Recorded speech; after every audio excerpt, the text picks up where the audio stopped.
inviting me. And I know a few of you have seen my presentation before. I'll try to throw in a few different facts so you're not so bored, but let me tell you who I am and why I'm talking today.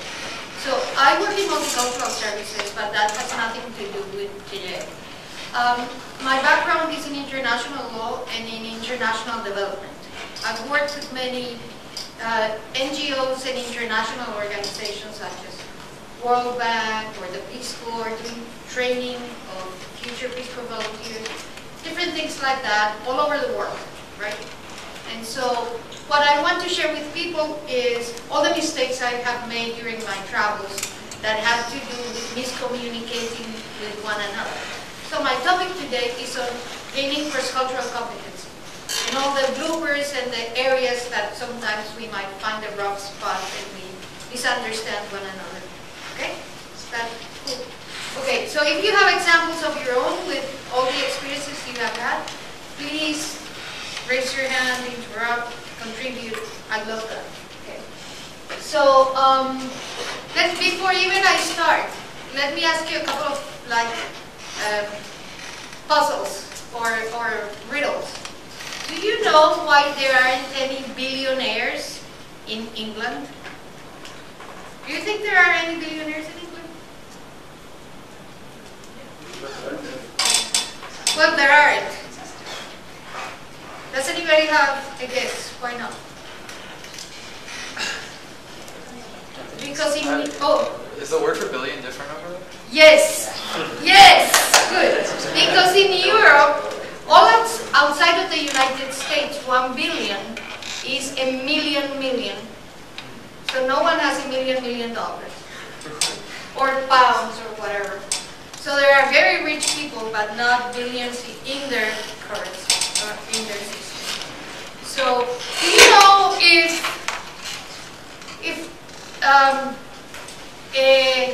okay, what is it? If 100 ounces of iron fall on your head, or 100 ounces or 1,000 ounces of iron fall on your head, and 1,000 ounces of cotton fall on your head, would one hurt more than the other? You think it's the same? Well, they're not. Because one is measured, cotton is measured in, one is measured like metal is measured in troy ounces, and the other is measured in a different kind of ounce. So they are actually not the same measure. Or did you know, for example, you have a pen, that in most of Latin America, this wouldn't be 1,000, this would be 1. Okay? Because this is the equivalent to our system, this one. Okay, so this is used to separate units from 110, 100, and this is to separate 1,000. So right there, just some examples of how culture really interferes in the way we communicate with one another. Let me give you a few other examples. Okay. So what we're going to do is how cultures sometimes differ from one another, how we miscommunicate with one another, and a few ideas to gain cross-cultural competence. So let me give you quickly some examples that, forgive me the ones that have seen this presentation before, but they brought this food, Gerber baby food, to Central Asia where there was a disaster.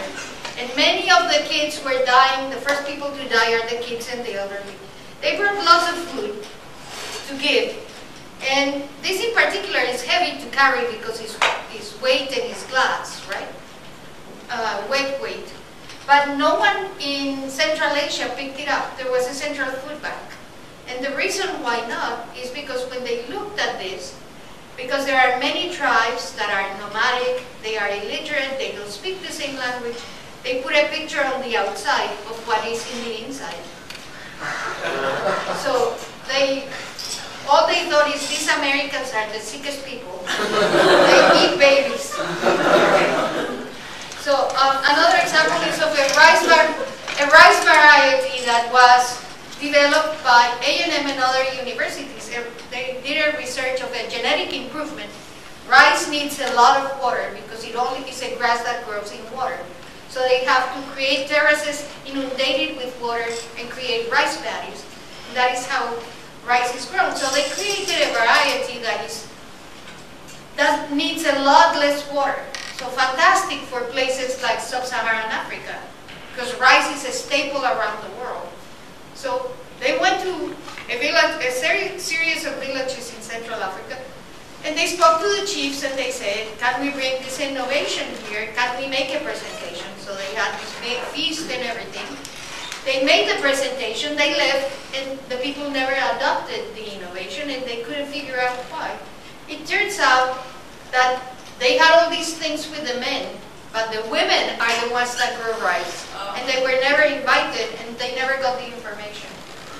Okay, so I'll skip because I have many examples. This is the Chevy Nova. Remember, in Mexico you have heard this joke, but it's not a joke, it's true. So Chevy Nova didn't, now they change the name of cars when they go to another country. So the same Ford Fiesta has another name somewhere else, right? But before they knew that, they made this mistake. The Chevy Nova didn't sell in Mexico very well because Nova means it doesn't go. So, okay. So, examples like that abound. So, let's begin by a definition of culture then. Culture is not like these other weird things that the Chinese have or the people in Brazil have. Culture is the set of common language, meanings, norms, technology, history, behaviors and hierarchies of a group of people. By this definition, engineering is all a culture in itself, yes or no? So engineering is all a culture in itself, and it's not always universal either. So when you're working abroad, you are working at many multicultural levels. So you're working both at the other culture and the fact that their engineering culture may also be different, right? So did you know, have you ever been aware of the many close disasters like they had with the space station with the Russians and the Americans? Very often they wouldn't see eye to eye with measurements and systems and all of that, and they were many times when things got dangerous. So at the same time, culture takes a long time to learn. So just because we spend 3 weeks in Costa Rica, it doesn't mean we understand Costa Rican culture. Who has been there doing projects before, right? So you can only barely scratch the surface of, you can only understand why you made mistakes. You may not even know what happened. You're just frustrated, and things don't happen as quickly as we want, and people don't deliver, and it takes 3 times as long, and it's frustrating. So we'll figure out to unpack why. So far, so good? Okay. So, to make things even more complex, cultures are not monolithic. This is something that we sometimes tend to think. Within our group, we can notice all the little differences, right? So, if you look around in this room, would you say everybody shares the same culture? So, we can see those differences.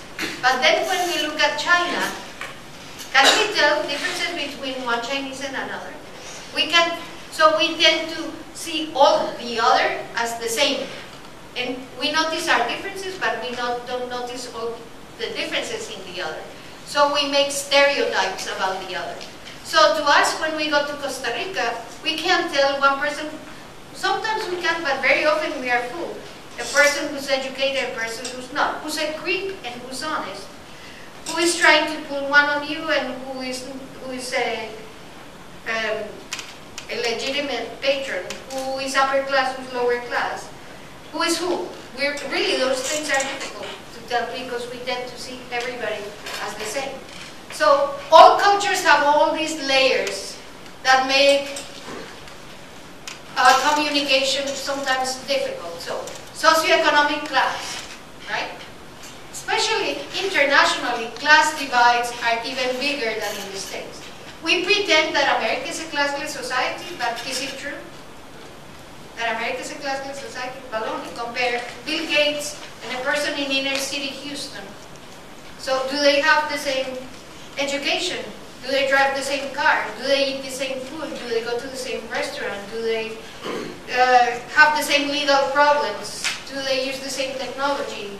Do they have the same prospects? Do they go to the same place on vacation? So America for one and America for the other mean two very different things. They are absolutely two different worlds. Well, that multiplied by 10 in many developing countries. Okay? They are really worlds that go like transparent through one another. Like they don't even touch. They cross on the street, but one doesn't even see the other. So gender differences, generational differences, religion, education, and profession. You probably, being in engineering, you probably have been in contact with or familiar with the conflict between architects and engineers, right? Right there. Or lawyers and engineers, or the artist and the engineer type. So I have lots of examples of that in my own life. My husband being an engineering type, and I'm being more of the artist type. He makes solutions around our house that totally frustrate me because they are expedient. Like we only have one child, right? I've told this example before. We had one child and we were living in the South Pacific and we moved to Texas. So one child, not many friends, he was young, started school. So my husband said, okay, to get him some friends we need to do two things. Build a pool and have 3 or 4 giant TV screens with Xboxes and 12 controllers. So of course he was right. My house is a circus. It's the club of all the boys in the neighborhood. The problem is the cables. Okay, so we have these stations all over the house, and he wants to bring the cables down the stairs in the view of everyone, and it drives me crazy. Say, but it's cheap. That's okay. You can live with those cables. We take them off and then we put them back on. I say, no, hide them. I don't care. But it's expensive. I don't care. Fix it. So we have a conflict. I am the artist type. He is the engineering type. Cheap, easy. I don't care. It doesn't bother me. It bothers me. No. Okay. So like we say, I have a YouTube for you for comic relief. So it's as complex. Cross-cultural communication is as complex as herding cats. You've heard that expression? Okay. Who has a cat? Do they listen to you? If you do, I want the recipe. This man right here is my great-grandfather. He's the first cat herder in our family. Herding cats. Don't let anybody tell you it's easy. Anybody can herd cattle. Holding together 10,000 half-wild short hairs, well, that's another thing altogether. Being a cat herder is probably about the toughest thing I think I've ever done. I got this one this morning, right here, and if you look at his face, it's just ripped to shreds, you know? You see the movies, you hear the stories, I'm living a dream. Not everyone can do what we do. I wouldn't do nothing else. It ain't an easy job, but when you bring a herd into town and you ain't lost a one of them, ain't a feeling like it in the world.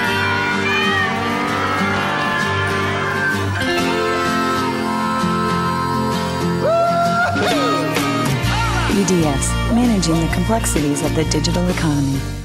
So we said that we all have culture, so don't think that the culture is something that the other has. We have our own culture. We grew up with all these norms. And our culture is so subliminal that it makes us sometimes blind to other people's cultures and way of seeing things. And this is an example. So our culture is subliminal. Our culture determines a lot of what we see, although we think we can see things for what they are. And we don't realize how many times our own culture trips us up. So this is an example, okay? American advertisers made this advertisement of Coca-Cola because they thought we don't need any words and we can send the message and it can be universal, right? So what do you think this message is saying? If you have seen my presentation before, please do not say anything, okay? So, what do you think this message is saying? Coke quenches thirst. Coke quenches thirst, exactly. You may be dying in the desert. You drink Coke and you have energy. You can go running. Coke is life, right? But they made this advertisement for the Arab world. And in the Arab world, they live from there to there.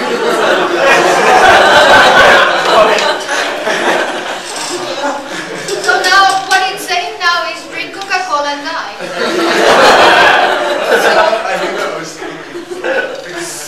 So our culture is so strong and so subliminal that we would have never considered that, because it's second nature, right? It's like so subliminal. But there are hundreds of times when we fail to see the obvious. So another example is in England. Who has gone to London or to England? Okay? In England, there are thousands of tourists every year that get run over by cars because people look that way and the car is coming from the other side. They travel the other side of the road, so they get run over.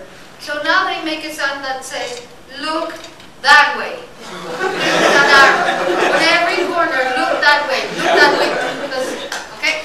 So there are all these things we do, is the rituals we do, the way we do things that is subliminal, and we don't realize it's culture. Okay? But culture has an enormous influence on a lot of the things we do, and the way we do things, the way we construct houses. It's completely different than the way people construct houses somewhere else. Okay? So this is an important concept for anyone working internationally. If anything, I would say this is the most important concept of all. The concept of a cultural filter. We all make assumptions. Our culture is always operating on us. We are not as neutral as we think we are. And if we think we are neutral, think again. That is the problem, that we think we are, but really we are blind. So it's important to question all the time your assumptions. What am I assuming here? Okay? Is there another way of possibly looking at things different than what I'm seeing? So another YouTube video for comic relief of people who make assumptions. They are so convinced of their point of view that this is funny. Okay? It's tragic but funny. I'm into tragic but funny things. I must be sick with something.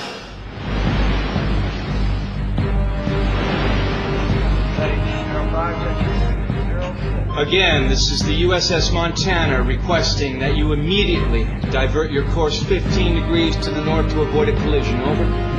Please divert your course 15 degrees to the south to avoid collision. This is Captain Hancock. You will divert your course. Over. Negative, Captain. I'm not moving anything. Change your course. Over. Sir, this is the USS Montana, the second largest vessel in the North Atlantic Fleet. You will change course 15 degrees north, or I will be forced to take measures to ensure the safety of this ship. Over. This is the lighthouse, mate. It's your call. Captain. I think he's gone. Okay. So, people who have worked overseas, can you tell me some examples of when things were difficult and different? I got one. Yeah. Okay, one time in Panama, I was handing out, what's it called, bus fare for the students that were coming with me. And a student said, he walked up to me and he said, necesitamos traer plata o no? Which means, like, do we need to bring money or not? But I thought he said, necesitamos traer plátanos. Like, do we need to bring any bananas? And I was like, what? No! Yeah, okay, that was good. That's cute. Anything else? Do you know where this is? Or do you know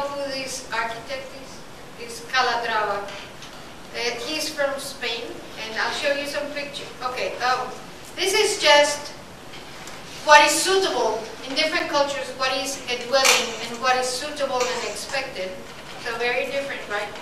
Engineering methods, materials, space, use of space, privacy, all kinds of things. So cultural competence then, this is what we all hope to be, and I am forever working towards being, and I'm far from it, culturally competent, but I aspire to be. So this is what it is. Oops, okay. I guess the definition is not coming up. But cultural competence is the ability to send a message so that it's received the same way it was intended, right? And it's not lost in translation. And to be able to work with people of other systems so that you respect and value their culture and their input, and that your systems are congruent with the result that you want. For example, just to give you an example of incongruent values, let's say we want to increase the health of people on the border, you know, with the colonias. You're familiar with the colonias? There are like 2 million people on the border that don't have basic services, running water or electricity or roads or different things, okay? So, and they are Americans, but of Mexican descent, but they are Americans. They are not illegal or undocumented. I hate the word illegal. Undocumented immigrants. They are Americans born in the United States that don't have basic services. So, so if we say we want to increase the health, but many services don't translate any information into Spanish, so is that being congruent? That is an incongruent system. So if we want to be congruent and we want to do that, we need to have, or we want to work with women and children, then we need to have health promoters that are women that have access. If we have only men, if we have only English, then a lot of the community we won't have access to them. That is a system, an example of congruence. So this is not a political commentary, it's just an example of lack of congruence, if we want to do something, right? Okay. So that's what it is, to have congruent systems and congruent behaviors, to send and receive and make sure that the message is received, and to be doing it in a way that we work with the culture instead of against the culture that we're trying to serve. So, up here. Okay. So do we want to do that or not? Do we want to be able to deliver in the way they ask? So this is a cartoon to show you. Talking about that, how we sometimes deliver, but that's not what they ask. Can you read? So the first example is tungsten carbide bushes, stainless steel, solid mahogany. It's the first string. The second has sunshade, the bell, and the cushions. The third one, the group's initial design. You know, designing by committee, not pretty. Okay. The corporate product architecture's modified design. I guess these people don't like architects too much. It looks pretty, but it's impractical. This other one is pre-release version. General release version, 2 pieces stuck together very poorly. And this is actually what the client wanted. Okay.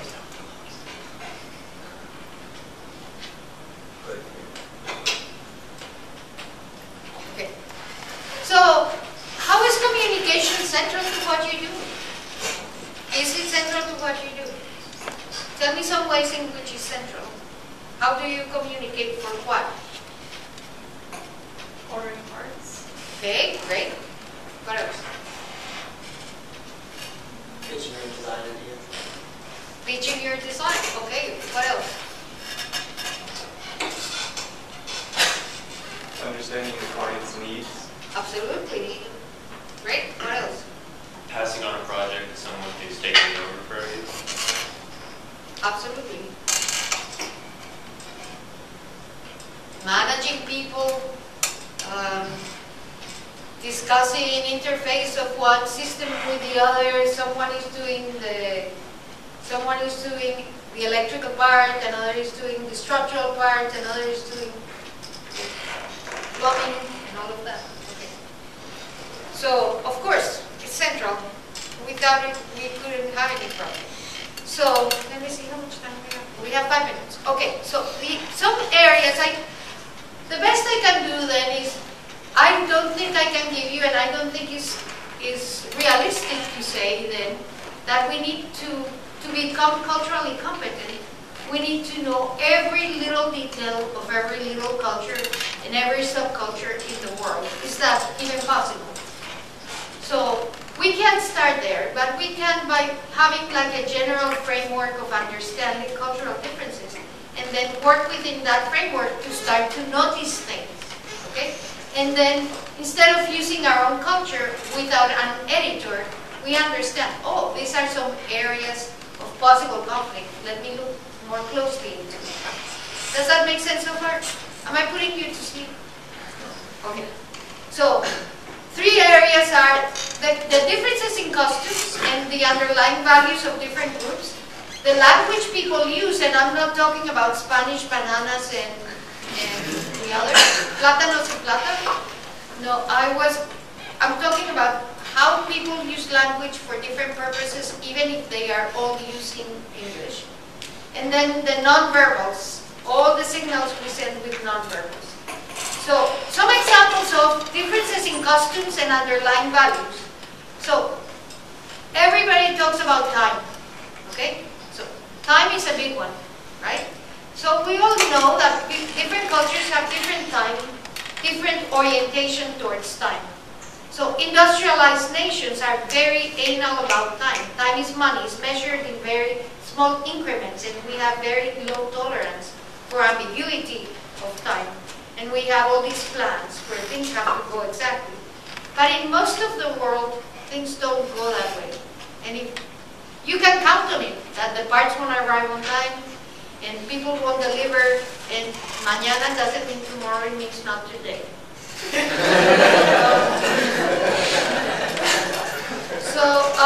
And there are reasons why that happens. So sometimes we just get frustrated, but there are reasons why cultures are different, and that is another thing. Cultures are different, and usually there are good historic reasons for the difference. So cultures that are very time-oriented are cultures that either are industrial, and so people are paid by the hour, and so time is money, or they live in extreme climate zones, where, for example, in Norway, you have 2 weeks for planting and for doing a whole bunch of things. If you don't do it right then, you die, okay? Because the seasons are so extreme. So the more to the north or the very south, the more time-conscious cultures are. But in the Pacific, in the tropics, in Central America, in Northern Africa, it doesn't matter, because you can plant 6 crops a year, and it doesn't matter if it's January, February, March, or April. It doesn't matter. It doesn't make any difference. So why should they get angry about time? Why should they really care that much? It doesn't matter. So we inherit these historic factors from our culture. And sometimes people doing business change a little, but you can't change that much. So still people are pretty relaxed about deadlines. Okay. So direct and indirect feedback is another that can affect engineers. How much can an underling criticize a project of a superior if you find a flaw? In this culture, it's expected that you catch it and that you bring it to the attention, and you can even be rewarded for it. But in many other cultures, you cannot. The moment you do that, you're fired. Okay? You have to keep ranks, no matter what. You're not expected, not allowed. It's not within your mental scheme to even do that. Okay? So people stay within their job description. This is not expected in this culture. The more you can, so you open your, you can be open. But for example, in Germany, they're even more direct than here. So they would think that Americans are not as candid that they don't mean what they say. Because we say things like, hello, it's so nice to meet you. Let's have lunch. And do you mean to have lunch? So they say, how do you know it's nice to meet me if you just met me? Just don't say stupid things like that. So to a German, we are fake, yeah?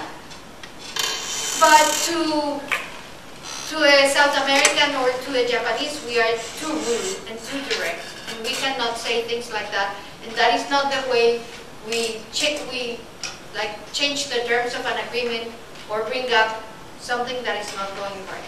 Okay? So we talked about that. So how decision making is another big one. Okay? In many projects in other parts of the world, the planning stage is the longest one because people need to get to consensus. So the planning stage takes forever and revisions and revisions and revisions, and then the construction is faster. It's the opposite in the States. Planning stage is shorter than anything else because you really don't need necessarily consensus, majority rule, practicality. So it's very frustrating when you have a lot of people and you need to explain it a million times and you need to wait until they say yes and you get all the permits and everything. Okay? When you say, but it's obvious, this is the place, this is the spot, this is where we come to the tank, the science is clear, why can't you see it? Well, have to go through all the hoops. 5 minutes, okay. So another thing that I have encountered in international engineering projects is conflicts with the workforce. Because an American engineer is expecting to get what they make in the States ×2. Because you're going overseas, leaving your family, you have to keep 2 households. But if you go and you work, for example, in India or in South America, you have engineers that are as competent as you are, that are making 100th of what you are making. And that can create a lot of anger and friction.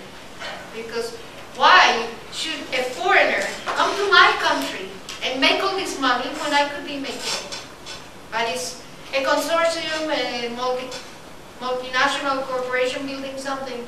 So those are things that it's important to be aware of, right? And question of hierarchies and things like that.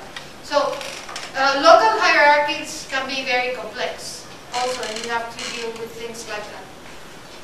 So 5 minutes? Okay, so you understand that there are conflicts in values, right? Let's talk about conflicts in the way we use language. So there are many things, risk averse. We can talk about this another time, but there are hundreds of dimensions of values that are different. Okay. However, don't forget this. It's easy to criticize the values of another from our point of view, but usually the values of a society were developed over time and as a result of their culture and their history. So, for example, why do Americans talk loud and Japanese talk softly? And so you might say, well, they're insecure, they're not sure of themselves. You would be wrong. And why would they say, Americans are so full of themselves, so loud, like Europeans think of Americans? They would be wrong. So different geographies, we have open space, we have other traditions. In Japan, for many years, they had paper walls. So if you're being loud, you're interfering in the space of other people. Cities in Europe are very crowded, so you have to speak lower. So a simple thing like that would be a result of different histories, and assume values because of difference is a mistake. Okay, so now let's go to language. This, so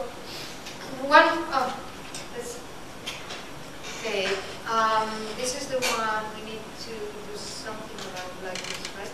Oops. No. Yes, but no, we can get that. Okay, what's this? From here, yeah. So, this is an example of why I am not talking. Das hier ist mein Sektor. Das hier ist das wichtigste Gerät des Küstenwächters. Das Gerät und das Gerät. Überlebensradar.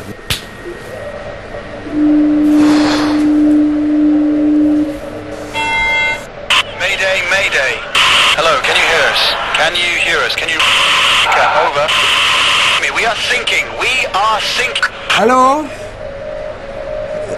This is the German Coast Guard. We are thinking. We're thinking. What are you thinking about?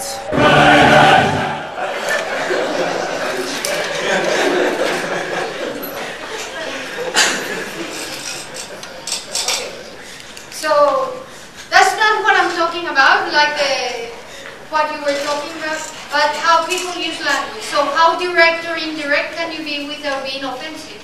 Okay, that is a cultural difference using language. So how linear is your thinking or how circular? If someone in another culture, let's say Costa Rica or the Dominican Republic or Belize, they wouldn't come to an engineer and say, this is what I want, okay? Because that is the direct American way. You say, this is what I want. But in other cultures, what they would say is, hi, how are you doing? How is your wife? You need to spend half an hour talking personal relationships because that is the structure of the conversation. If you don't do that, you don't understand the person, you don't know who you're dealing with. You need to spend the time. Then they would explain the context. So this is what is happening and the history of what happened. And they present the problem, and you have to offer the solution. Okay? That is what is expected, because to say, do this for me is considered too grabby. So first, establish relationship. Second, explain the context so you really understand where you're coming from. And third, waiting for you to offer. Okay? So if you're accustomed to, they have to tell me what they want so I can do it, it won't happen like that, right? Okay. So how formal or informal, that is not as important, but you may offend or distance yourself from people. In some cultures, they expect the first name, hey, Charlie. And in other cultures, like Germany, absolutely not. Even your friend from all your life, you have to say Dr. Kraft or Mr. So-and-so, okay? So direct and indirect, okay, what can you talk about? Okay, things like that. How much can you interrupt and when? So I cannot go into details, but all of those things and how simple or how complex the language is, all right? So how ambiguous your words are. I have an example that I sometimes show that is in English, but I show it to people and no one in the room has any idea of what we're talking about. And it's Australian speech for using rugby metaphors. It's incredible. You look at it and you say, oh my God, it's Martian. But it's not. It's total English, but it's from Australia. Okay. So finally, our body language also sends messages. And these, for example, just some signs are different in different cultures. Okay?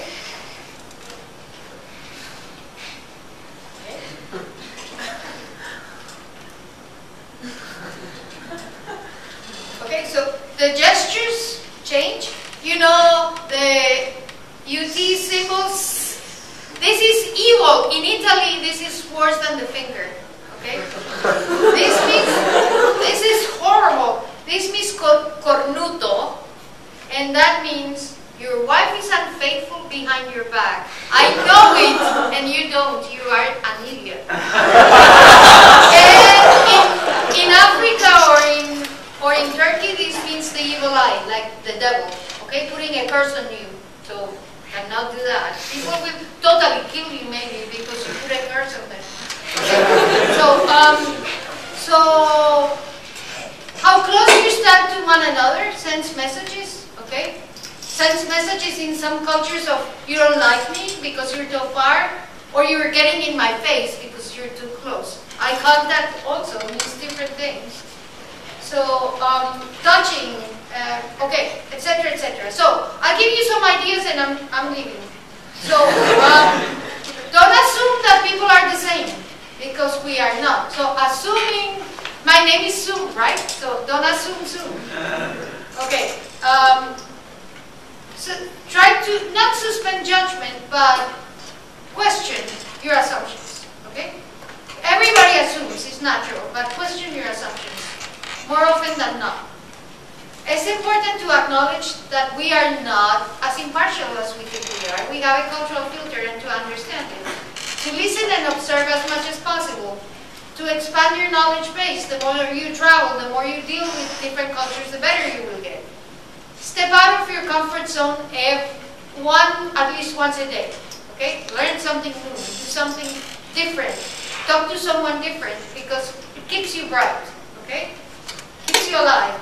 Be patient because culture takes time and there will be mistakes and there will be problems. So be prepared for that. Just budget for problems. Okay?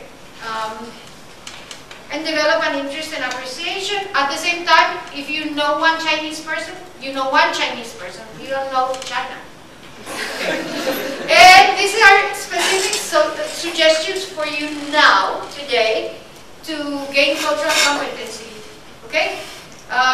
You know international mentors, international student mentor association, some clubs. Go to study abroad, go to World Fest is coming up, go to exhibits. There are all kinds of opportunities here. The world is at Texas A&M, so connect to as many people as possible. Okay, so thank you so much. I am always available. I am in the embassy, second floor as you come in the main door. The window on the second floor is mine. So if you want to talk, give more information, want to learn customs of a specific country, I have books. So thank you so much. Good luck.